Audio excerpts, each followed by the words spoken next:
Na? Tabunan daw nung gaga. Ng makeup. Tabunan kakikilis ka Sabi tabunan do kapalan daw ng Ng makeup.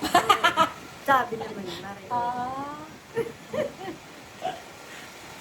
Ikaw ka mo eh. Sabi niya. Ganun lang yan. Sabi No ko, problem.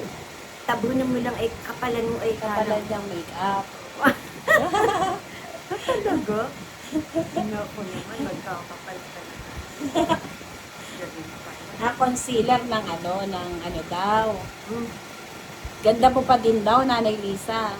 Yung sabi. Sabi ni Rosel. Talaga. Diba? Thank you, Lord. Hallelujah. Si Rosel, may chismis ako sa'yo.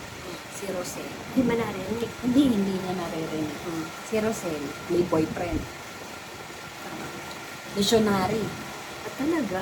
Yeah. Ba't ito Parang magpakasal? pastor. Magpapakasal na siya, malapit na. Talaga? Salamat siya, Panginoon Diyos.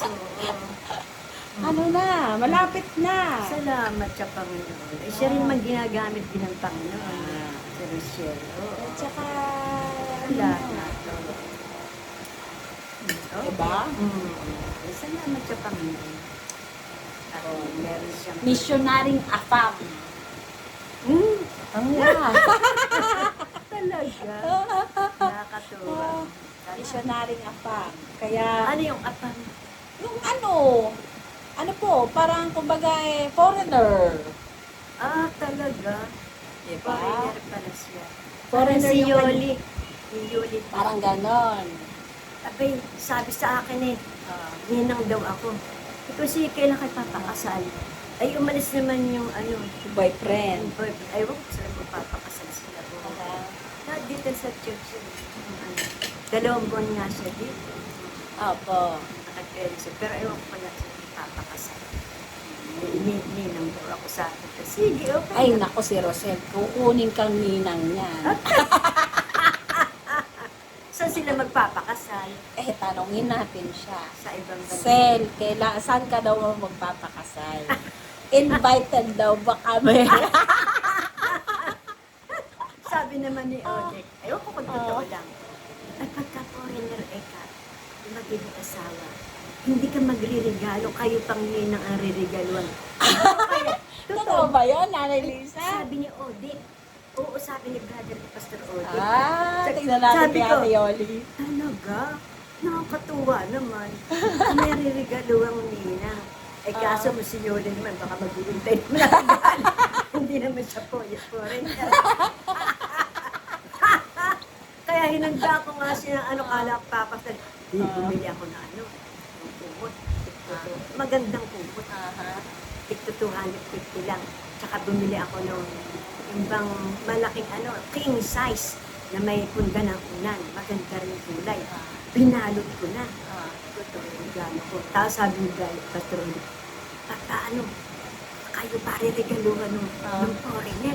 Ha? Talaga? Totoo? Nakakatuwa naman. Kami pala rin regaluhan. Kasi yung mga witness talaga, nire-regaluhan doon. Sabi? Oo. Sabi ko yun. Pwede pa. Maganda pala maging ninang, nire-regaluhan pala kami. Sabi ko gano'n, ay nakabalot na yung akin yung parregalo. Baka nga magtawag dito si Sister Yoli. Ay nakahanda na yung regalo ko.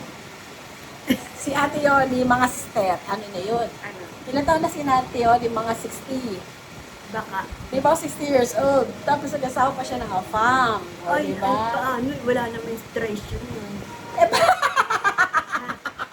Bakit naisip mo ba yung menstruation? Ay, di parang mahirap na pag walang menstruation. Eh, bakit? Baka mahirap ang pagsisex. Di ba?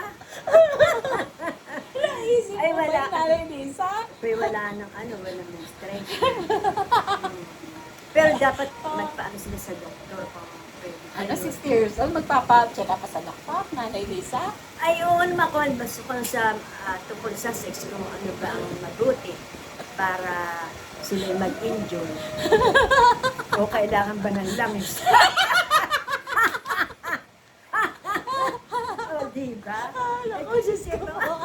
Ay, kasi may matanda na siya. Lalagyan ng langis. Langis ng yoga. Para madulas. Ay, baka magalit. Kaya hindi natin alam po. Siyempre, yun naman talaga ang ano ng mga asawa, di ba? Kung gusto nila mag-enjoy na gano'n eh. Di pa-doktor kayo kung ano ba mabuti. Ako, Diyos ko. Nai-imagine ko si Mas Ate Yoli. Kaya nga.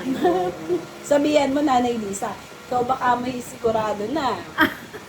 Oo nga eh. Ay, umuwi. Hindi, parang hindi pa yata ayos yung ano. Kaya nga po.